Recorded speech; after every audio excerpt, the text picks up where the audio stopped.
Welcome to Win the Sulky. Bob Hayden, joined by Julie Miller, is here in the house, and she's in the third, fourth, with 2 in the 6th tonight.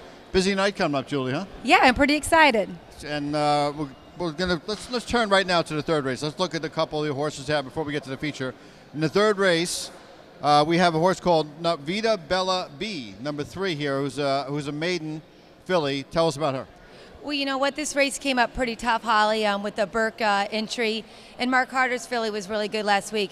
You know, I'm hoping maybe to skim the pylons and maybe pick up the pieces. But I think she might be a little bit overmatched in here, but you never know. Some people may not remember that the Miller barn set out the world record 3-year-old trotting filly in CBS. Whatever happened to her? You know what? She got to go be a mom, and we're looking forward to training her offspring. Oh, good. Okay, let's turn over to race 4. Fourth race, number 7, Top Flight Angel. Archangel, who's got a 150 mark set right here, is a 3-year-old. Looks like he had a nice year last year. How did you wind up with this horse? Well, you know what? Alan Hainsworth of the legendary Standardbred Farm made contact with us and asked us to train him for this 3-year-old year. And so far, he's been really a nice horse to be around. I thought that was a nice qualifier. You know, time will tell. Okay. What was Andy's reaction to the qualifier with the 28 flat? What did he say after the race? You know what? He just did the typical Andy Miller. He seemed okay. Seemed okay? All right. We'll go with that. All right. By the way, before we look at the 6th race, last year in the Hamiltonian, you guys are about 2 feet away from winning the whole thing. Oh, what was that like? You know what? I'm knocking on the door. That's what I can say about it. You better believe it. Okay, 6th race preferred feature tonight. 2 Julie Miller representatives, the 2 and the 6. Let's start with Opulent Yankee for a second. Boy, this guy knows his way around here for sure. He's already equaled last year's win total. Tell us what's it like to be around Opulent Yankee. You know what? He's just a classy veteran. I can't say more.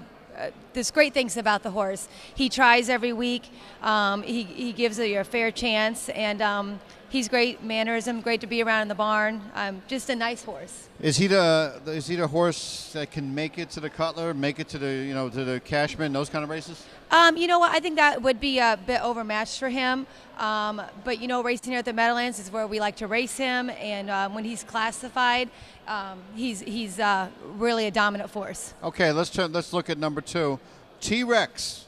Okay, tell us a little bit about this guy here. He's qualified in a big one here, 53-3 from Italy.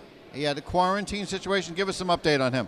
Well, you know what? We just had a great opportunity. Mr. Faber, who owns T-Rex, got a hold of me during Harrisburg and made contact wanting to bring the horse to the U.S. and see what he could do or prove. So far, he's just been great in the barn. He's trained down really well, and, you know, we have high expectations for him. Now, why would someone from Italy with a nice horse not be racing overseas? What was the reason? Were there not as many opportunities as we have here, or what was it? Great question, Holly, and that would be my answer. The opportunities of racing for him weren't there like they are in the U.S., and now that you know, Mr. Grell's really tried hard to make a 4-year-old an open-aged horse division, it's enticing to come over here. As you well know, the purses are really great. I mean, you have to be one of the top ones to get the money, and we're hoping he is. Okay, and let's see. I mean, the qualifier was great. What about the 45-day quarantine? What happens to a horse then? Well, you know, because he's a stud horse, he ends up shipping over, and then he's in a quarantine farm just to make sure, you know, there's no contamination that he could give to the U.S. horses or vice versa. And he did really well in there, and then we pick him up and we start training here in the USA. Well, you've done so well with some of these top flight horses. Lucky Jim with the 50-1 world record here on Hambo Day, same day Muscle Hill did it. Savruga lasting in the Cashman. Is anybody thinking in terms of something like that? Well, I mean, you always want to aim high and have high expectations, but I'm not going to do that to this horse. I'm going to, you know, let him prove himself, and hopefully tonight is a great confidence super race this evening, and we build on that. And what have you noticed about his attitude? Does he want to get out there? Does he like what he's doing? Yeah, he's just full of himself, great spunky attitude. He definitely makes his presence felt in the barn area and on the track. Okay, we're looking forward to seeing how he can adapt here.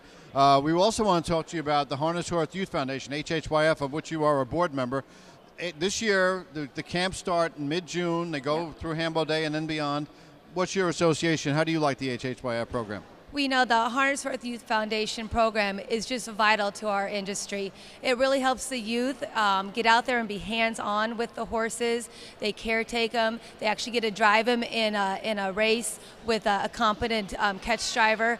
I can't say more about the program.